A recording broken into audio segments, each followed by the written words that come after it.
পরিষ্কার করে এলান করে দিচ্ছে, ইয়া আইয়ুহাল্লাযীনা আমানু দুখুলু ফিস-সিলমি কাফা ওয়া লা তাত্তাবি'উ খুতুওয়াতিশ শাইতান ইন্নাহু লাকুম আদুউম মুবিন।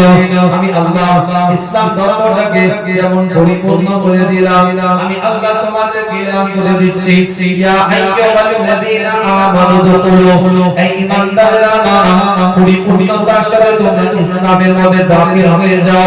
ওয়ালা তাত্তাবি'উ খুতুওয়াতিশ শাইতান, তোমরা শয়তানের ইত্তেবা করো না, শয়তানের অনুসরণ করো না, শয়তানকে অনুকরণ করো না, কারণ শয়তান মানুষের জন্য প্রকাশ্য দুশমনি করে বেড়ায়। ইসলাম বলছে পরিপূর্ণতার সাথে আসো। আর এই মুরব্বি চাচা বলছে বাড়িতে যখন ডিজে বাজছে ছেলের বিয়েতে, নামাজে পরেজগার বলছে ছেলে কোচকেরা করে, এই যুগে সব মানা যায় না।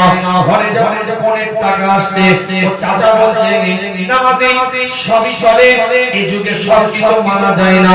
সুদ যখন নিয়ে নিয়েছে তখন বলে না সব কিছু এই যুগে মানা যায় না। আর ইসলাম বলছে পূর্ণাঙ্গতার সাথে ইসলামের মধ্যে দাখিল হও।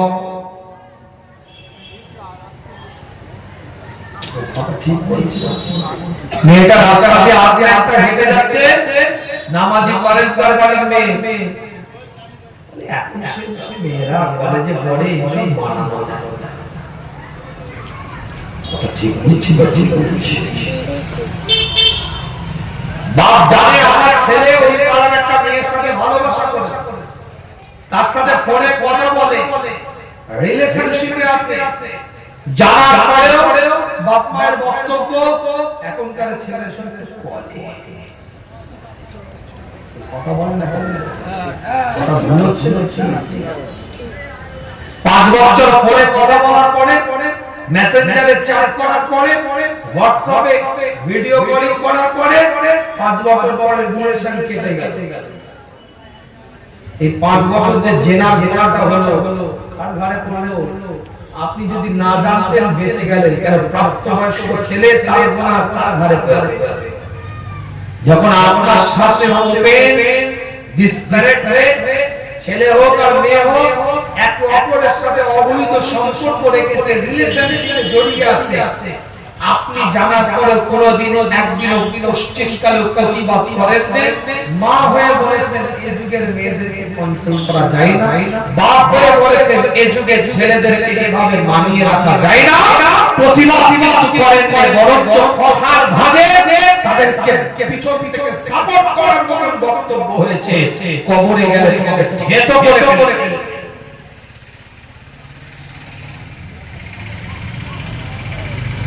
কথা ঠিক ছিল, রাগ হচ্ছে না, জোজ করা হয়ে যাচ্ছে। আপনি প্রতিবাদ করেন,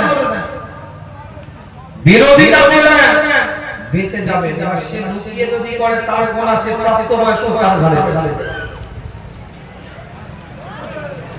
কথাটা বোঝা যাচ্ছে না? আপনার সামনে আপনার মেয়ে চাপ করছে, আপনি মা হয়ে দেখছেন, এই যুগে হয়। ছেলে বন্ধুর সাথে কলেজ লাইফ, কলেজ লাইফ যেমন আছে, কবরের একটা লাইফ আছে, স্কুল লাইফ যেমন আছে, কবরের একটা লাইফ আছে। এই লাইফটা যেমন হালকা দিবে, ওই লাইফে কেমন চেপে যাবে। আপনি বলে দেন আপনি বেঁচে গেলেন, প্রাপ্তবয়স্ক সে তার গুনাহ তার ঘাড়ে, আপনি ঘাড়ে নিচ্ছেন। একটা বললেন না, আমি কথা বলছি, হ্যাঁ অবশ্যই বর্তমান পরিস্থিতিতে এই নোংরামিগুলো আমাদের মধ্যে গ্রাস করে নিয়েছে। সেখান থেকে আপনি টেনে বের করাটা কষ্টদায়ক, আমি মেনে নিচ্ছি, কিন্তু আপনি কথা কৌশলে তাকে সাপোর্ট করতে পারেন, আপনি ডিটাচ হয়ে যান।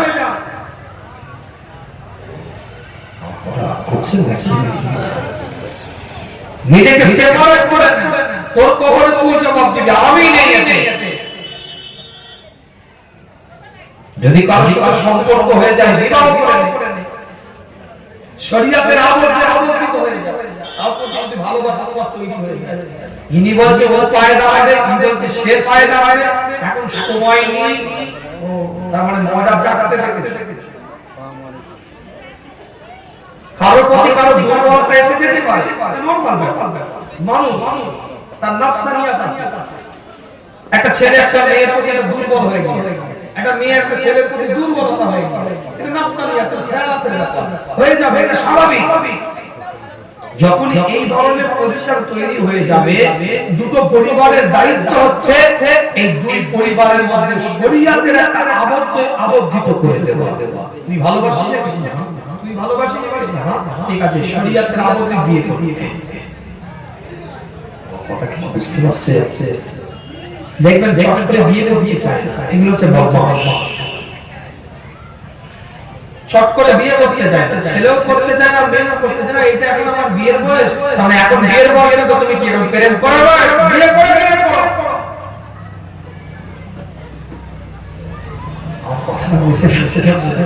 কত ভালোবাসা, কত পার্কে যাওয়া, কত ফুচকা খাওয়া, কত ঘুগনি খাওয়া, কত ডেটিং এ যাওয়া, সে বিয়ের পরে তুমি না। তার মানে না, যখন এখানে মধু চাপতে ঢুকেছিল মৌমাছি ফাঁসে গেছে। যখন না হবে তাকে মনে মনে করে নিতে হবে এই ভালোবাসাটা বাস্তবে নয়, এটা কিছু আধুনিক নাম হচ্ছে রিলেশনশিপ, সম্পর্ক রাখা। আর ভালোবাসা এখন অন্যদিকে চলে গেছে, এখন ভালোবাসা বিবাহিতদের মধ্যে ঢুকে গেছে, যেটাকে বাংলা ভাষায় বলে পরকীয়া। দু ছেলের মা তিন ছেলের বাপকে ভালোবাসে, তিন ছেলের মা দু ছেলের বাপকে ভালোবাসে। 10 বছর আগেকার ভালোবাসা নতুন করে আবার কোন একটা মহত্তা বাড়িতে কোন একটা বিবাহের অনুষ্ঠানে দেখা হয়ে গিয়েছে, আবার নতুন করে ভালোবাসা জন্মে গেছে। 10 বছর আগেকার রিলেশন আবার নতুন করে মেসেঞ্জারে চ্যাটের মাধ্যম দিয়ে শুরু হয়ে গিয়েছে। এই ভালোবাসাটাকে সমাজে বলছে এখন পরকীয়া। এটা এখন আধুনিক যুগে খুব সুন্দর একটা ভালোবাসা। বিনোদীয় অন্যজনের নামে তিনি রেস্টুরেন্টে ভালো করে খাওয়া দাওয়া করেন, এরা আলো জ্বালাবে একজন, বিল দিবে আরেকজন। একমাত্র এই সমস্ত নোংরা কার্যকলাপ হওয়ার পিছনে কারণ একটাই, শরিয়ত সম্মত পর্দা না থাকা। একই কথা, পরিপূর্ণতায় দিন না নেবার কারণে এই যুগে আমাদের জবানে এই কথা পশ্চিম কালো আসতে পারে না যে এই যুগে সম্ভব নয়, একটু একটু হয়ে যায় না। এটা গুনাহকে সাপোর্ট করা হচ্ছে, গুনাহ করলে আল্লাহ maaf করে দিবে, কিন্তু গুনাহ যখন আপনি প্রশ্রয় দিবেন এটা কিন্তু কঠিন একটা জায়গায় পৌঁছে যাবে। এই জায়গায় আপনাকে আমাকে আবেগ বুঝতে হবে, জীবনের নীতিমালাটাকে পরিপূর্ণতার সাথে ইসলামের মধ্যে আনতে হবে। এক একটা বান্দাকে আল্লাহ কবুল করে নিয়ে গুলি বানিয়ে দিবে। চলে চলে আল্লাহ নবী মুহাম্মদ রাসূলুল্লাহ সাল্লাল্লাহু আলাইহি ওয়াসাল্লাম সাহাবা হযরত ওমর ইবনে খাত্তাব রাদিয়াল্লাহু তাআলা সন্তানদেরকে নিয়ে উপদেশ দিচ্ছে। আল্লাহ নবী জবান দিয়ে যেটা বলেছে সেটা হচ্ছে কওলি, হুজুর যেটা কর্ম দিয়ে দেখিয়েছে সেটা হচ্ছে ফি'লি। আল্লাহ নবী মুহাম্মদ রাসূলুল্লাহ সাল্লাল্লাহু আলাইহি ওয়াসাল্লামের সামনে কোনো কর্ম করা হয়েছে, কিন্তু হুজুর সেটাকে নিষেধ করেন নাই। এটাকে হাদিসের ভাষায় বলা হয়েছে তাকরীরি। এই তিন রকম ভাবে রাসূলুল্লাহর কাছ থেকে আমরা হাদিসগুলো পেয়েছি, এই তিন রকম ভাবে রাসূলুল্লাহর কাছ থেকে আমরা হাদিসগুলোকে লিপিবদ্ধ করতে পেরেছিলাম। আল্লাহ নবী আল্লাহ রাসূলের সাহাবা হযরত ওমর ইবনে খাত্তাব রাদিয়াল্লাহু তাআলা ওই রকম সন্তানদেরকে হাদিসগুলোকে বর্ণনা করছে, উপদেশ দিচ্ছে। যে উপদেশের কথা বলতে গিয়ে জায়গায় আসলাম, যে উপদেশের আলোচনা করতে গিয়ে জায়গায় নিয়ে আসলাম, আজ আপনাকে আমাকে এখান থেকে উপদেশ নিয়ে যেতে হবে। পরিবারটাকে কিভাবে তৈরি করবেন, পরিবারকে কিভাবে সতর্ক করবেন, পরিবারকে কি করে রাস্তা দেখাবেন, পরিবারকে কি করে গাইড করবেন, পরবর্তী প্রজন্মকে কি করে রাস্তা কি করে গাইডনেস করবেন, আপনি কি কিভাবে গাইড করবেন আপনি, পরবর্তী প্রজন্ম কিভাবে গাইড হবে, জীবনটা দায়িত্ব নিয়ে আপনাকে আমাকে সেইভাবে আপনাকে আমাকে পরিবারটাকে তৈরি করে নিতে হবে। আল্লাহ কোরআনে জানিয়ে দেয় কু আনফুসাকুম ওয়াহলিকুম নারা, নিজে বাঁচো এবং তোমাদের পরিবারদেরকে আগুন থেকে বাঁচিয়ে তোলো, আগুন থেকে বাঁচিয়ে রাখো। ওমর ইবনে খাত্তাব রাদিয়াল্লাহু তাআলা নিজ সন্তানদের সামনে, গোটা পরিবারের সামনে শরীয়তের কথা বলছে, ইসলামের কথা বলছে, কোরআনের কথা বলছে, শরীয়তের রীতি আদর্শের কথা এলান করতে থাকে। ওমর ইবনে খাত্তাব রাদিয়াল্লাহু তাআলা একজন সন্তানের চেহারা দেখে মনে হয়েছে যতটা অ্যাক্টিভ থাকা দরকার, যতটা সক্রিয় থাকা দরকার, যতটা মনোযোগ থাকা দরকার, শোনার ক্ষেত্রে অতটা মনোযোগ নাই। আমার সন্তান ততটা মনোযোগ দিয়ে শুনছে না। ওমর ইবনে খাত্তাব রাদিয়াল্লাহু তাআলা নিজের উলাঙ্গার তালওয়ার কাঁধে করে আওয়াজ দিয়ে বলতে থাকে, যাও ঘর থেকে বেরিয়ে যাও, যাও ঘর থেকে চলে যাও। ওমর ইবনে খাত্তাব সন্তানকে ঘর থেকে বের করে দিয়েছে, সন্তানকে ঘর থেকে তাড়িয়ে দিয়েছে। রাসূলুল্লাহ হাদিস বলছিল, সরকার কায়নাতের হাদিস বলছিল, মদিনাতুল হাদিস বলছিল, ইমামুল মুরসালিন হাদিস বলছিলেন, ইমামুল খুদার হাদিসটা বলছিলেন, কিন্তু আগার করেছে, অন্য মনস্ক হয়েছে। হযরত ওমর ইবনে খাত্তাবের মনে হয়েছে ঘর থেকে বের করে দিয়েছে। ওমর ইবনে খাত্তাব রাদিয়াল্লাহু তাআলা সন্তান হযরত সিদ্দিক আকবরের কাছে গিয়েছে। সেই যুগে সেই সময় তিনি খলিফাতুল মুসলিমিন ছিলেন, আমিরুল মুমিনিন ছিলেন। গোটা আপনার এই অবস্থায় দায়িত্ব পালন করে যাচ্ছে। হযরত আবু বকর সিদ্দিক রাদিয়াল্লাহু তাআলার কাছে গিয়ে বলেন, আব্বা আমাকে ঘর থেকে বের করে দিয়েছে, অপরাধটা কি? রাসূলুল্লাহ হাদিস বলছিল, আমি শুনছিলাম, কিন্তু আব্বার মনে হয়েছে যতটা মনোযোগ দিয়ে শোনার দরকার ততটা আমার মনোযোগ নাই, ঘর থেকে আমাকে বের করে দিয়েছে। আপনি একটু চলেন, আপনি একটু আব্বাকে বোঝাবেন। হযরত আবু বকর সিদ্দিক রাদিয়াল্লাহু তাআলা ওমর ইবনে খাত্তাবকে গিয়ে বলতে থাকে, ভাই ওমর একটু মাফ করে দাও, ভাই ওমর ভুল করে ফেলেছো সন্তান, একটু ক্ষমা করে দাও, ভাই ওমর একটু ছেড়ে দাও, একটু মাফ করে দাও, ভুল করে ফেলেছে একটু জড়িয়ে নাও বুকের সাথে, একটু মানিয়ে নাও। হযরত ওমর ইবনে খাত্তাব বলতে থাকে, রাসূলুল্লাহ হাদিস বলছে আগার মাগার করবে, অন্ধ মনস্ক হবে, কোশ্চেন করে সম্ভব বন্ধ হয়, যাও বেরিয়ে যাও, আমি তাকে মানি না। হযরত আবু বকর আবার রিকোয়েস্ট করতে থাকে, একটু অনুরোধ করতে থাকে, একটু মানিয়ে নাও ওমর, একটু বুকে জড়িয়ে নাও ওমর, একটু বাচ্চা ছেলে ভুল করে ফেলেছে। বারবার যখন বলতে থাকে, হযরত আবু বকর সিদ্দিক রাদিয়াল্লাহু তাআলার দিকে লক্ষ্য করে ওমর ইবনে খাত্তাব বলতে থাকে, ভাই আবু বকর আপনি তো আমাকে বুঝ দিতে এসেছেন, কিন্তু আমি ওমরের জায়গায় যদি আপনি থাকতেন আপনি কি করতেন? আমি ওমরের জায়গায় যদি আপনি থাকতেন আপনি কি করতেন? হযরত আবু বকর সিদ্দিক রাদিয়াল্লাহু তাআলা চোখ দিয়ে পানি ফোঁসা গড়িয়ে যায়, অজরে রোনাজারি করতে থাকে। ওমর ইবনে খাত্তাবের দিকে লক্ষ্য করে বলে, ভাই ওমর তোমাকে বোঝাতে এসে আমি আবু বকর বড় প্রশ্নে দাঁড়িয়ে গেলাম, তোমাকে বোঝাতে যাচ্ছে কিন্তু আমি তো একটা বড় প্রশ্নের সামনে দাঁড়িয়ে সিদ্দিক আকবর রাদিয়াল্লাহু তাআলা চোখ দিয়ে পানি ফোঁসা হযরত আবু বকর কাঁদতে থাকে। হযরত ওমর ফারুকের দিকে লক্ষ্য করে বলে, ভাই ওমর আজকে আমি আবু বকর জানিয়ে দিই, তুমি রাসূলুল্লাহর হাদিস বলছিলে তোমার সন্তান শোনার ক্ষেত্রে অন্ধ মনস্ক হয়েছে, এটা তোমার মনে হয়েছে, তাই উলাঙ্গার তালওয়ারটা বের করে তাকে ঘর থেকে তুমি তাড়িয়ে দিয়েছো।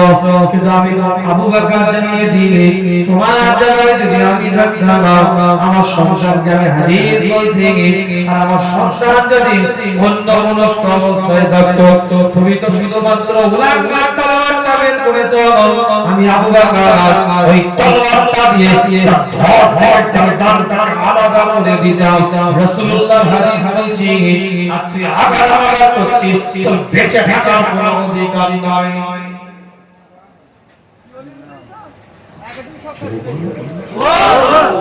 জোরে বলা যাবে বলছে, বুঝতে পারছে? আর আপনি বলে ছেড়ে দে, যুগে হয়ে যা। ওমর ইবনে খাত্তাবকে বলতে, তুমি তো ওলাঙ্গার তলোয়ার বের করেছো, ঘর থেকে তাড়িয়ে দিয়েছো। আমি আবু বকর তোমার জায়গায় থাকলে ঘর থেকে গর্দনটা আলাদা করে রাসূলুল্লাহর হাদিস বলছি, অন্যমনস্ক বেরো। এটা দ্বীন, এটা ইসলাম, এটা শরীয়ত। কঠোরপন্থী না হলে কোনো লাভ নেই। দাড়ি রাখলে, টুপি মাথায় দিলে, গায়ে পাঞ্জাবি ঝুলিয়ে দিলে বিরাট বড় মুত্তাকি মুসলমান, না না জার্সি গায়ে দিলে প্লেয়ার হওয়া যায় না। মাঠে খেলা দেখা কথা কিছু বুঝতে পারছেন না? এগুলো লাগে, জার্সি পরে মাঠে নামতে হয়, টুপি লাগে, দাড়ি লাগে, পাঞ্জাবি লাগে। এটা মুমিনের বাহ্যিক পরিচয়, দৃষ্টিভঙ্গিতে বাহ্যিকভাবে দেখা যায় না মুমিনের আচরণ এরকম, টুপি দাড়ি চাপা। চাল চলন, আখলাক, ব্যবহার, ওঠা বসা, কথাবার্তা, হাঁটা চলায় মুমিনের সেই পরিচয়টা ফুটিয়ে দাও। ব্যাখ্যা ভুললে কে বাপ বলবে ছেলে কি? বাপ যদি ভাইয়ের সম্পত্তি দুকাটা জায়গা রেকর্ড করে বসে থাকে, ছেলে যদি জানে আমার চাচার সম্পত্তি আমার বাপ অবৈধভাবে রেকর্ড করে রেখেছে, সেই ছেলের সামনে বাপের সম্মান থাকবে? প্রতিবাদ করবে। ছেলেকে আপনি বলছেন শরিয়াত বিরোধী কাজ করবি না, ছেলেকে আপনি বলছেন মুক্তা খাসনি, আর আপনার কানে বিড়ি আছে, দাম থাকবে তাদের বিরোধী। ব্যাখ্যা ভুল নেবেন, এটা অ্যানালাইজ করেন, একটু বুঝুন আমি কি বলতে চাইছি। ওমর ইবনে খাত্তাব এত মজবুতভাবে প্রতিবাদ করলেন কি করে? সেইভাবে রাসূলুল্লাহর হাদিসটাকে তিনি রপ্ত করেন, মান্যতা দেন, জীবন পরিচালনা করেন, তবেই তো শান্তি কঠোর সিদ্ধান্ত নিতে পারবেন। আপনি তো 65 বছরের নামাজি হয়েছেন, আমি তো 40 বছরের, আপনার কি বলে 60 বছরের নামাজি হয়েছে, আমার ছেলের বয়স এখন 40।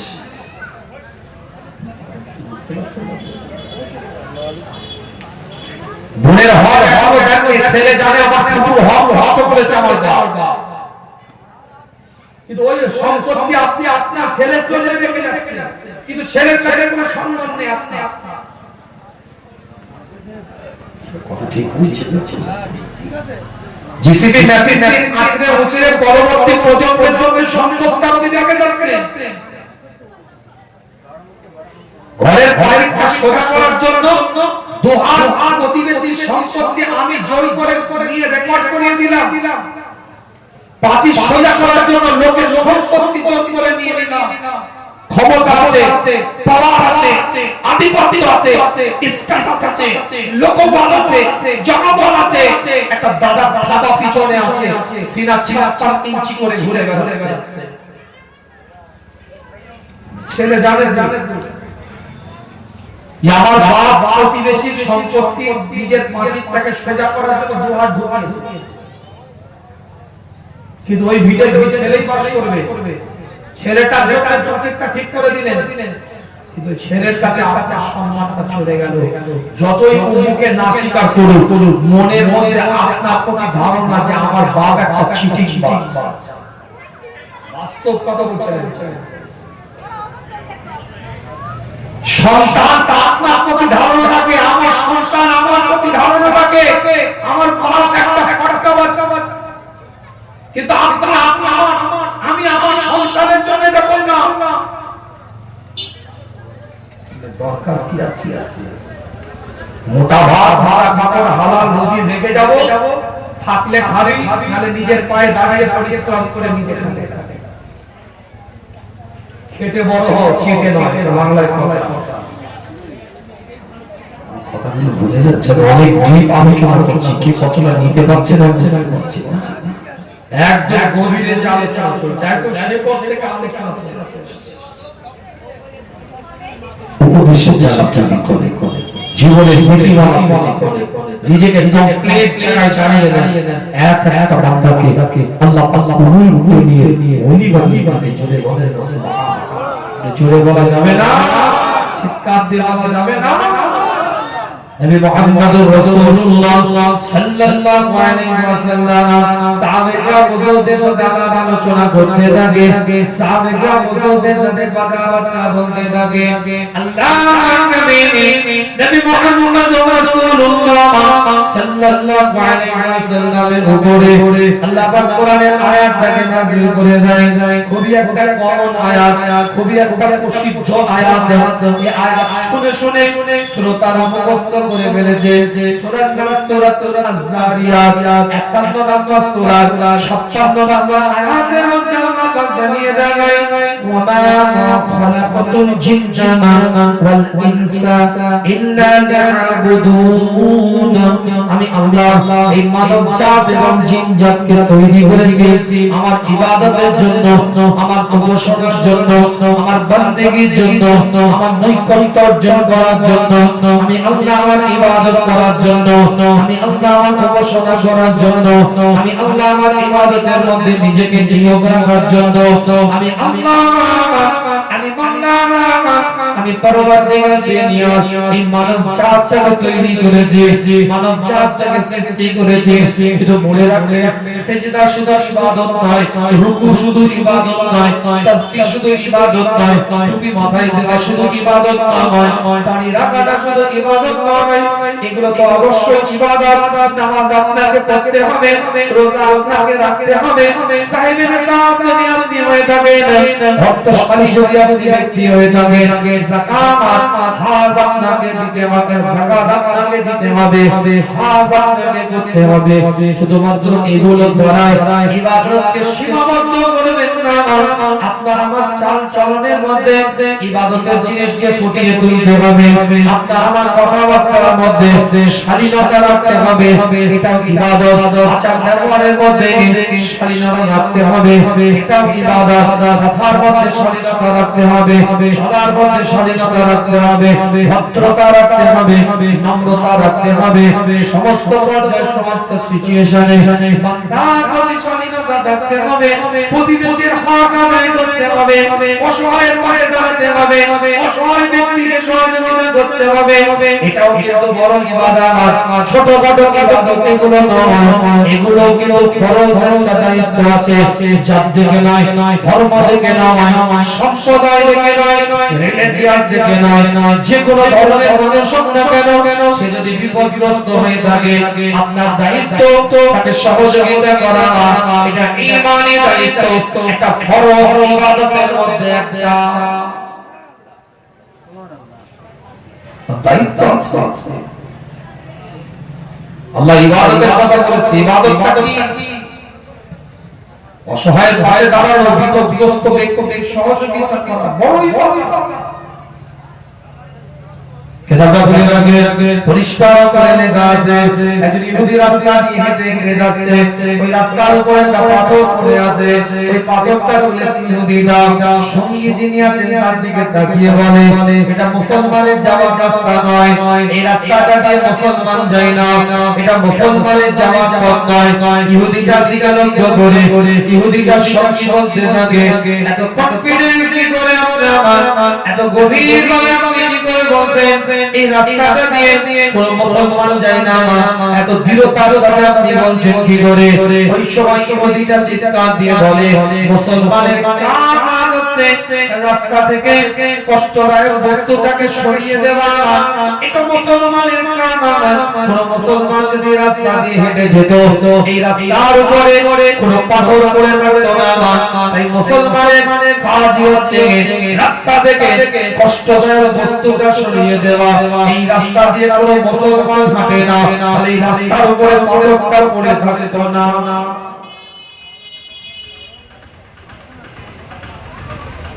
রাস্তার উপরে মুসলমান হাঁটে না বলে পাথর পড়ে আছে, পাথর পড়ে থাকে। মুসলমান হেঁটে গেলে পাথর পড়ে থাকে কেন? মুসলমানের কাজই হচ্ছে রাস্তা থেকে পাথরটাকে সরিয়ে দেওয়া। আর ঢালাই রাস্তার উপরে এমন ভাবে বাইক রেখেছি আমি, যে মোল্লার বাচ্চা রেখে গেছি, তিনটে ঘুমটা গাঁজা দিয়ে এমন পিট ফেলেছি যে মোল্লার বাচ্চা আছে। কথা ঠিক না? এই আচরণটা ফুটিয়ে তুলতে হবে। যদি আচরণ নিয়ে না চলতে পারি কেতাবটা বলে লাগে বাংলাতে আলোচনা আপনাদের খিদমতে নয়, একটার পর একটা পয়েন্টের উপরে আলোচনা আপনাদের খিদমতে। আল্লাহর নবী নবী মুহাম্মদুর রাসূলুল্লাহ সাল্লাল্লাহু আলাইহি ওয়াসাল্লাম হুজুর আমার হাতের মধ্যে 10 দিনার নিয়ে বাজারে গিয়েছে। হাতে 10 দিনার নিয়ে বাজারের মধ্যে ঢুকেছে। নবী মুহাম্মদুর রাসূলুল্লাহ সাল্লাল্লাহু আলাইহি ওয়াসাল্লাম ওই 10 দিরহামের মধ্যে থেকে 10 দিনারের মধ্যে থেকে 4 দিনার দিয়ে একটা কাপড় কিনেছে, একটা পোশাক রাসূলুল্লাহ সাল্লাল্লাহু আলাইহি ওয়াসাল্লাম কিনেছে। একজন সাহাবা কাম হুজুর এসে বলে, ইয়া রাসূলুল্লাহ ইয়া হাবিবাল্লাহ, হুজুর আপনার পোশাকটা খুব সুন্দর। আল্লাহ নবী আল্লাহ রাসূল তাকেও একটা পোশাক একটা কাপড় কিনে দিলেন, সেটার দাম 4 দিনার। আল্লাহ নবী মুহাম্মদুর রাসূলুল্লাহ সাল্লাল্লাহু আলাইহি ওয়াসাল্লামের হাতে কেবলমাত্র অবশিষ্ট 2 দিনার আছে। আল্লাহ নবী টুকটুক করে বাড়ির দিকে যাচ্ছে, 4 দিনার করে দুটো কাপড় কিনে 8 দিনার খরচ হয়ে গিয়েছে। হাতে 2 দিনার নিয়ে বাড়িতে যাচ্ছে। একটা মহিলা আমার রাসূলুল্লাহ সামনে দাঁড়িয়ে নামাজ করতে থাকে, চোখ দিয়ে পানি ফোঁটা নিয়ে যেতে থাকে। আল্লাহ নবী জিজ্ঞাসা করে, মা তুমি কাঁদছো কেন? তোমার চোখে পানি কেন একটু বলো। বলে আমি একটা পরিবারের দাসী, আমি এই যুগে দাসের কাজ করে থাকি, আমি একজন দাসী কর্ম কাজ করে থাকি, আমি একটা কেরাম নাম এই পরিবারের কাজ আমি করতে থাকি। আমাকে 2 দিনার দিয়ে বাজার থেকে আটা খরিদ করার জন্য বলেছিলাম, কিন্তু আমার ওই 2 দিনারটা হারিয়ে গিয়েছে। এখন আমি ওই পরিবারে যেতে পারছি না, আটা কেনার মতো টাকা নাই।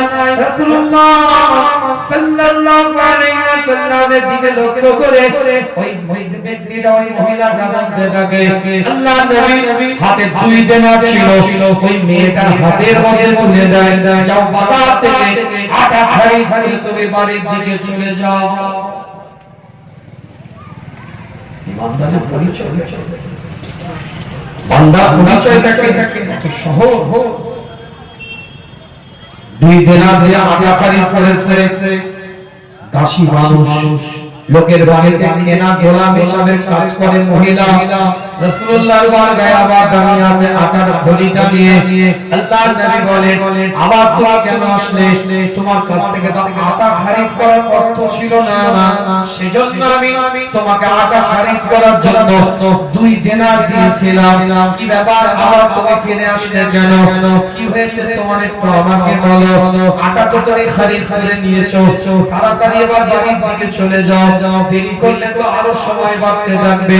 রাসূলুল্লাহ সাল্লাল্লাহু আলাইহি ওয়াসাল্লামের দিকে লক্ষ্য করে ওই মেয়েটা বলতে লাগে, ইয়া রাসূলুল্লাহ ইয়া হাবিবাল্লাহ, হুজুর দীর্ঘক্ষণ আমি ওই পরিবার থেকে বাইরে বেরিয়ে আছি, এখন যদি আমি দেরিতে যাই তারা আমার কথা বিশ্বাস করবে না, তারা বলবে কাজ ফাঁকি দিবে বলে দীর্ঘ সময় বাইরে আড্ডা মেরে বাইরে পাস করে এখন আটা খরিদ করে নিয়ে এসেছে, তারা বিশ্বাস করবে না।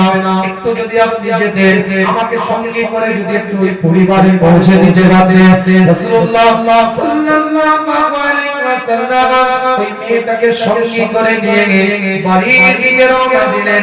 গন্তব্যস্থলে যখন পৌঁছালেন, দেখতে পেলেন একটা ইমানদারের বাড়ি, একটা মুসলমানের বাড়ি। আল্লাহ নবী সালামটা দিলেন, সালামের উত্তর আসে না। দ্বিতীয়বার আবার সালামটা দিলেন, কোনো উত্তর সালামের আসে না। আল্লাহ রাসূল তৃতীয়বার সালাম দিলেন ওই পরিবারকে, তৃতীয়বার সবাই মিলে রাসূলুল্লাহ সালামের উত্তরটা দিলেন। আল্লাহ নবী মুহাম্মদুর রাসূলুল্লাহ সাল্লাল্লাহু আলাইহি ওয়াসাল্লাম জানিয়ে দেন, তোমরা তৃতীয়বারে কেন সালামের উত্তরটা দিলে, প্রথমবারে কেন দিলে না, দ্বিতীয়বারে কেন দিলে না? বলে হুজুর আপনার মুখ থেকে আমরা বেশি বেশি করে আমাদের বাড়ির জন্য দোয়ার আশা করেছিলাম। আপনি প্রথমবারে সালামের উত্তর দিলে, দ্বিতীয়বার দিতেন না, আর দ্বিতীয়বারে দিলে তৃতীয়বার আপনি দিতেন না। আমরা প্রথমবারে না দিয়ে তিনবার অপেক্ষা করেছি যে রাসূলুল্লাহ সাল্লাল্লাহু আলাইহি ওয়াসাল্লাম আমাদের পরিবারের জন্য যেন বেশি বেশি করে দোয়া করে।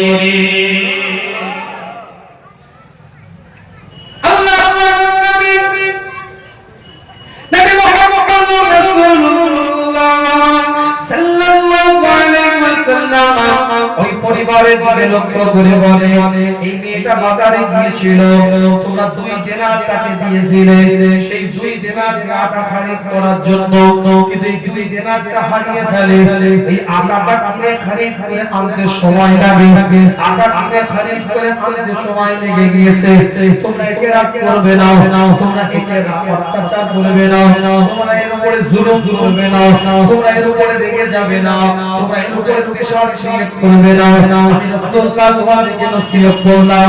গোটা পরিবার হাও হাও করে কাঁদতে থাকে, গোটা পরিবার অজন নামাজারি করতে থাকে। হুজুর আপনি আমার বাড়িতে এসেছেন, আপনি আমার বাড়িতে এসেছেন, যে মেয়েটাকে কেন্দ্র করে, যে মহিলাটার জন্য আপনি আমাদের বাড়িতে পদার্পণ করেছেন, এটা আমাদের খাসনসিব, এটা আমাদের মহাভাগ্যের বিষয় যে আপনি আজ আমাদের বাড়ির মধ্যে পদার্পণ করেছেন, আজ আপনি আমার বাড়িতে এসেছেন, এটা আমাদের জন্য বড় আনন্দের বিষয়। আপনি ভাবলেন কি করে হুজুর হুজুর আপনার উপর অত্যাচার করব?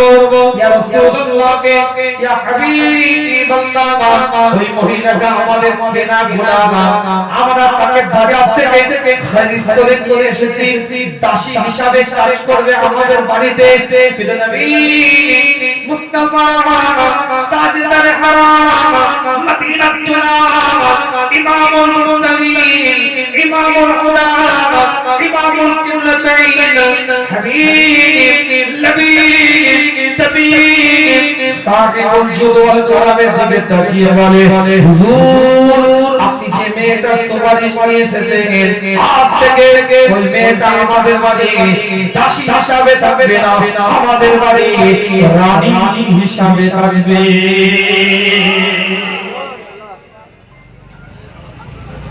কোন অসহায় বিপদে পড়েছে, আপনার কাছে হাত পেতেছে, আপনি আমি কি করি? তার বিপদগ্রস্ত অবস্থা দেখে কিছু হাতে অর্থ তুলে দিই। সে যদি আবার বলে আমাকে একটু হুজুর বাড়ি পর্যন্ত পৌঁছে দিয়ে যার বাড়িতে কাজ করি একটু বলে দিবেন, আমি ভালো মেয়ে, আমি কোনো জায়গায় কিছু করিনি, আমি ভালো ছেলে, অত সময় নেই বাবা, যাও। কথা ঠিক হচ্ছে না। রাসূলুল্লাহ সাল্লাল্লাহু আলাইহি ওয়াসাল্লাম তার বাড়িতে গেলে সুপারিশ করলেন। ইসলাম আমার বাড়িতে তো পার্সেল আইটেমের মতো ডেলিভারি বয় এসে কলিং বেল টিকে দিয়ে যায় না, অনলাইন মার্কেটিং সিস্টেম। এটা উপরে ইসলাম দাঁড়িয়ে আছে, এটা উপরে শরিয়াত। শুধু বললেন না, বললেন এরকম রাগ করো না, রেগে যেও না, এমন একটা পরিবারকে হুজুর গিয়ে বললেন, ওই পরিবারের মানুষরা বলছে এতদিন তো দাসী হিসাবে ছিল, হুজুর আপনি সুপারিশ করছেন আমার পরিবারকে রানী হিসাবে যাবে। সেটা বলবেন না, একটু জোরে বলা যাবে না? আমার কথা কি রাগ হচ্ছে? এগুলো জিনিস বান্দার কাছে এই জিনিসটা আল্লাহ পছন্দ করে। ওমা খালাকাল জিন্না ওয়াল ইনসা ইল্লা লিয়াবুদুন, এটা ইবাদত। আল্লাহ নবী মুহাম্মদ রাসূলুল্লাহ সাল্লাল্লাহু আলাইহি ওয়াসাল্লাম হুজুর মসজিদে নববীর মধ্যে হুজুর আমার বসে আছে গোটা মসজিদে নববী চত্বরটা ভরা সাহাবে کرام হুজুররা কাতারে কাতারে বসে আছে আল্লাহ নবী এলান করে দিলেন এই মসজিদে নববী কোন মসজিদে নববী যে মসজিদে নববীর মধ্যে এক রাকাত নামাজ আদায় করলে 50,000 রাকাতের সওয়াব পাওয়া যায় সেই মসজিদে নববী যে মসজিদে নববীর মধ্যে রাসূলুল্লাহ সাল্লাল্লাহু আলাইহি ওয়াসাল্লাম বসে আছে কাতারে কাতারে সাহাবে کرام হুজুররা বসে আছে আল্লাহ নবী মুহাম্মদুর রাসূলুল্লাহ সাল্লাল্লাহু আলাইহি ওয়াসাল্লাম জানিয়ে দেয় মসজিদে নববীর মধ্যে সাহাবে کرام হুজুররা কাতারে কাতারে বসে আছে আল্লাহ রাসূল হুজুর আমার এলান করে দেয় সরকারে কায়নাত আমার জানিয়ে দেয় মদিনা দোলাল আমার এলান করে দেয় এই মসজিদে নববীর মধ্যে আমি নবী আমি রাসূল আমি পয়গম্বর আমার সাথে যদি কেউ এক মাস ইতিকাফ করে এক মাস যদি আমার সাথে যদি কেউ ইতিকাফ করে আমার আল্লাহ নবী এলান করে দেয় ওই ব্যক্তিটাকে আল্লাহ পাক সওয়াব প্রদান করবে যে মর্যাদা দান করবে যে মর্যাদা দান করবে তার থেকেও বেশি সওয়াব আল্লাহ ওই ব্যক্তিটাকে দিয়ে দিবে যে ব্যক্তিটা অপরের উপকার করার জন্য অসহায় পাশে দাঁড়াবার জন্য বিপদগ্রস্তকে সহযোগিতা করার জন্য একটা কদমকে আগিয়ে দেয় মসজিদে নববীতে এক মাস ইতিকাফ করার থেকেও আমার আল্লাহ বেশি সওয়াব নামায় আমলে লিখে দিবে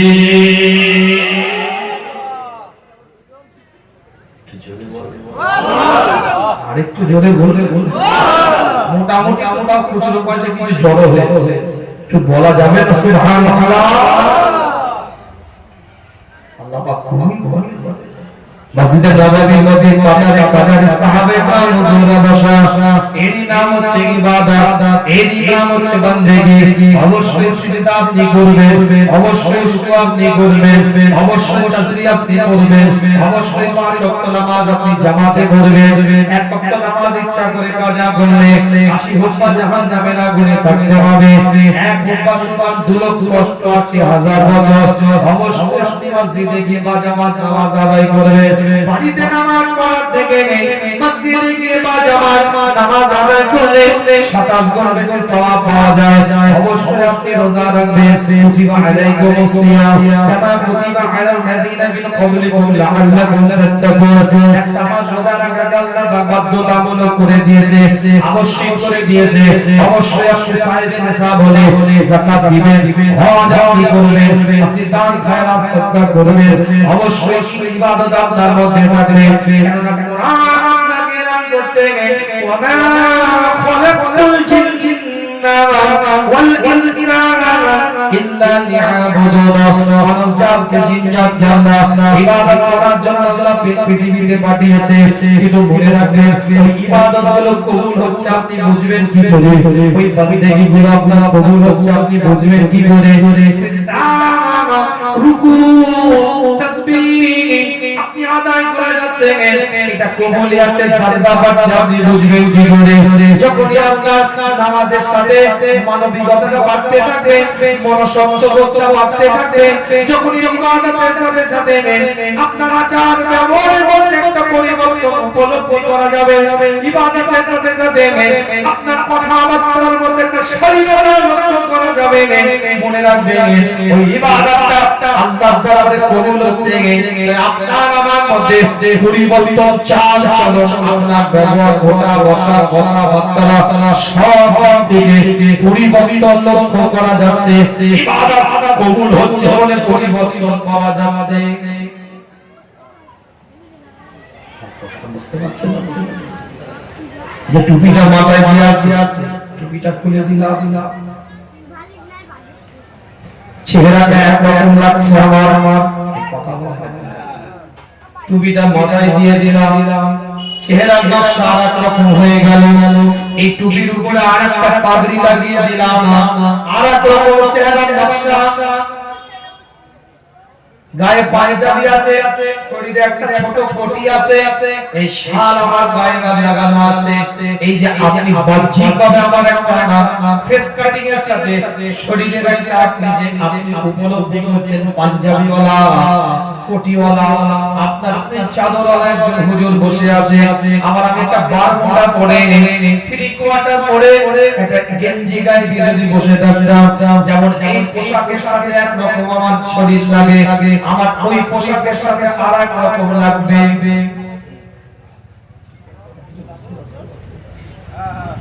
একটা প্যারাসিটামল খাওয়ার পরে হাঁটুর ব্যথাটা যখন কম, তাহলে মনে হবে কাজ হচ্ছে ওষুধটা। একটা অ্যাজিথ্রোমাইসিন খাওয়ার পরে, অ্যাজিওয়াক খাওয়ার পরে গলার ব্যথাটা যখন কম, তাহলে বুঝে নিতে হবে ডোজটা কাজ করছে। কথা বলে বেঞ্জাল ভালো চলছে। আপনার শরীরের মধ্যে ডায়াবেটিস সুগার বেশি থাকার কারণে ইনজেকশনের মাধ্যমে ইনসুলিন দেওয়া হচ্ছে। ইনসুলিনটা দেওয়ার পরে সুগারটা যখন কন্ট্রোল, তাহলে মনে রাখতে হবে ইনসুলিনটা কাজ করছে, তাই সুগারটা কন্ট্রোল আছে।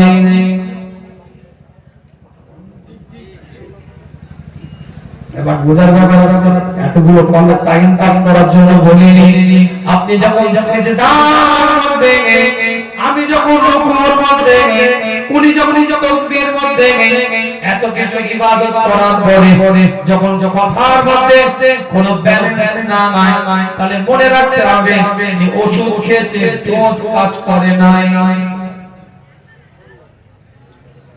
কথা কিছু বুঝতে পারছেন?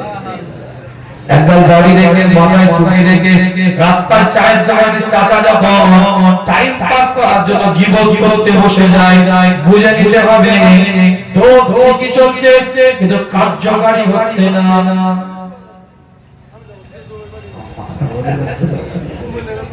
আমি হুজুরের এত কিছু ডেলিভারি দেওয়ার পরে শরিয়ত বিরোধী যখন আমার দ্বারা কাজ হয়, তাহলে বুঝে নিতে হবে এই ডোজ ঠিক চলছে, এর ফেস কাটিং এর পরিবর্তন না হয়।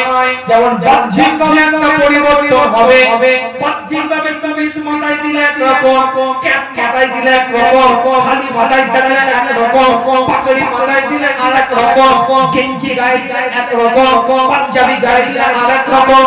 এই বাহ্যিক যেমন আপনার আমার পরিবর্তন হচ্ছে ইবাদতের মাধ্যমে, জিকিরের মাধ্যমে, ফিকিরের মাধ্যমে, মুরাকাবার মাধ্যমে, মুশাহিদার মাধ্যমে, তাসকিয়া নফসের মাধ্যমে, আত্মশুদ্ধির মাধ্যমে এই দিলের কাইফিয়াতটা পরিবর্তন হতে থাকবে, দিলের কাইফিয়াতটা পরিবর্তন হতে থাকবে। কি বলতো অন্তর তৈরি হয়ে যাবে, বড় চর্চা মুক্ত অন্তর তৈরি হয়ে যাবে, বড় নির্মলা মুক্ত অন্তর তৈরি হয়ে যাবে, হিংসা মুক্ত অন্তর তৈরি হয়ে যাবে, লোভ মুক্ত অন্তর তৈরি হয়ে যাবে, লালসা মুক্ত অন্তর তৈরি হয়ে যাবে, হাসাদ মুক্ত অন্তর। এই দিলের কাইফিয়াত পরিবর্তন হয়ে গেলে ওলিদের খাতায় নাম আল্লাহ পাক লিখে দিবে।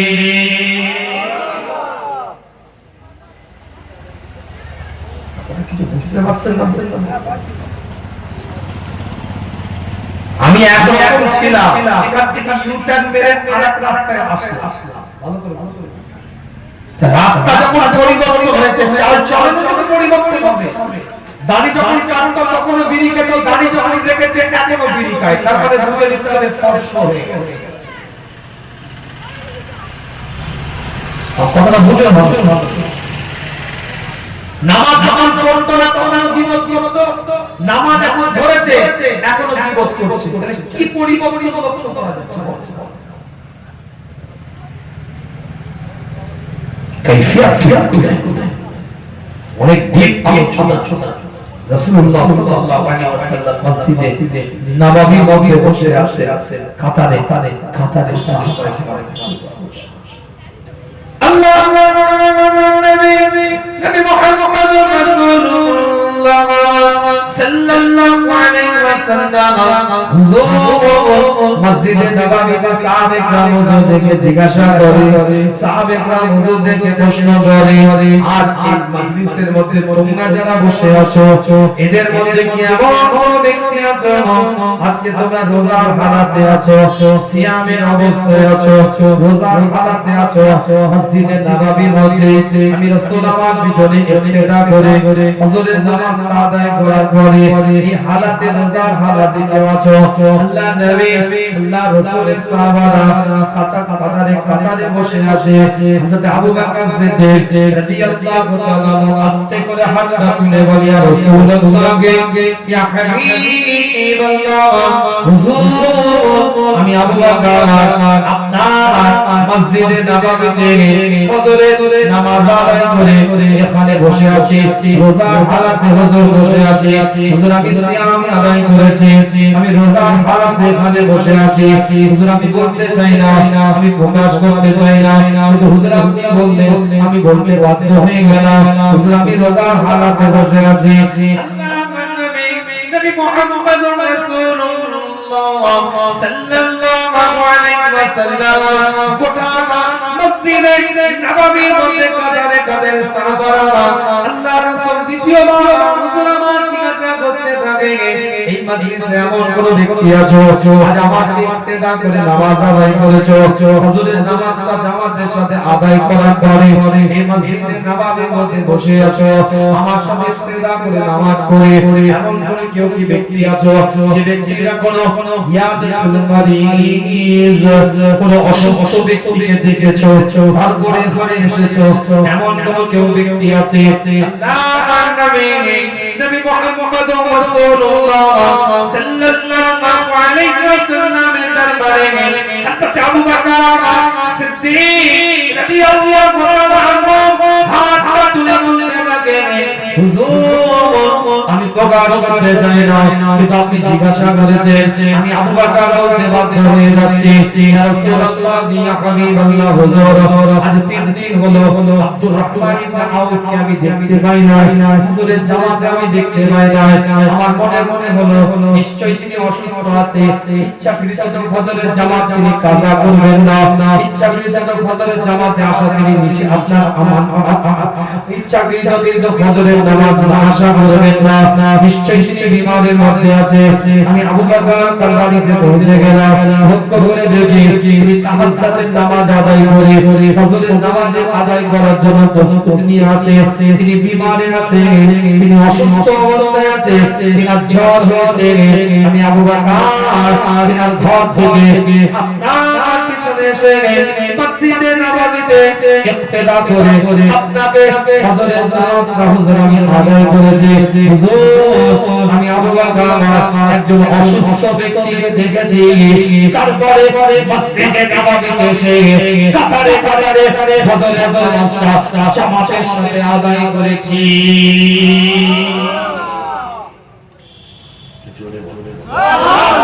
কে আল্লাহকে ডাকবেন একটু হাতটা তুলে এতক্ষণ কষ্ট পাইনি এবার তো চলে যাব একটু কষ্ট দিয়ে যায় কে আল্লাহকে ডাকবেন একটু হাতটা টন করে তুলে এটা তাকবীরের ধ্বনি দিলে নারায়ে তাকবীর আর আওয়াজ দিয়ে চিৎকার দিয়ে বলেন দেখি নারায়ে তাকবীর নারায়ে তাকবীর সিলসিলায়ে কোরআন শরীফ सिलसिलाए कुरान शरीफ मुफ्ती आजम हजरत मेजला हुजूर पीर के अंदर की साले सवा नारे तकबीर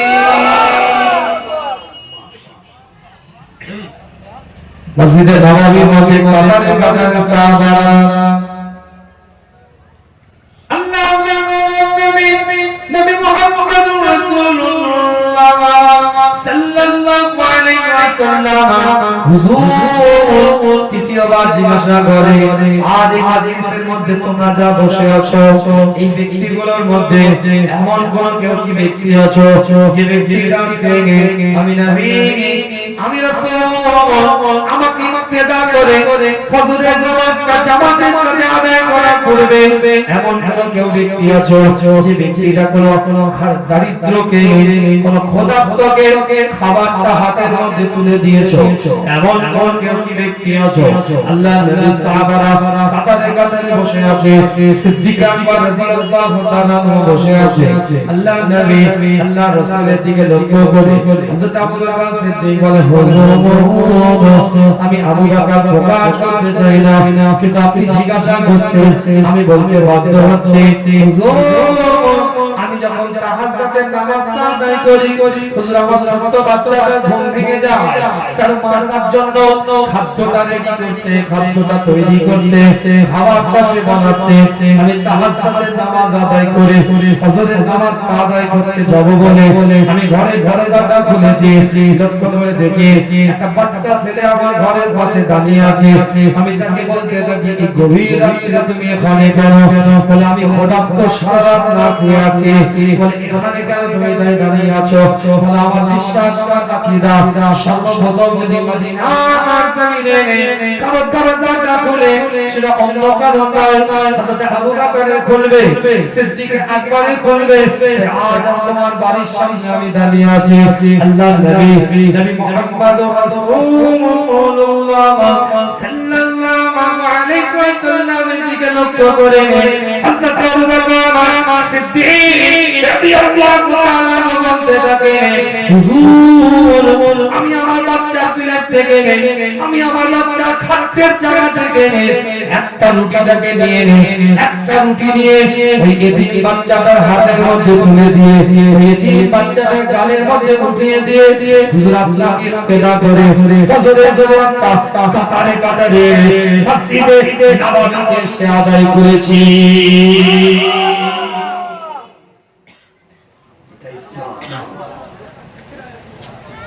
এই মানবিকতা বনাম ইসলাম। পাশের বাড়ির লোকটা অসুস্থ, চাচা বসে আছে, চাচা দেখতে যাবেন অসুস্থ তো বলে 5 বছর কথা বলে কি এমন মহৎ কাজ করেছে তাহাজ্জুদ গুজার চাচা বসে আছে প্রতিবেশীর খবর নেয় না বুঝতে পারছে বললে আমার ওদের সাথে আমার কি হয় আর হোক আর না হোক সেটা আলাদা বিষয় তোমার প্রতিবেশী যদি তোমার শত্রু হয় জানি দুশমনও যদি হয় বিপদে পড়লে তার পাশে থাকাটা তোমার জন্য ফরজ নফল নয় ফরজ এত বড় কথা বলে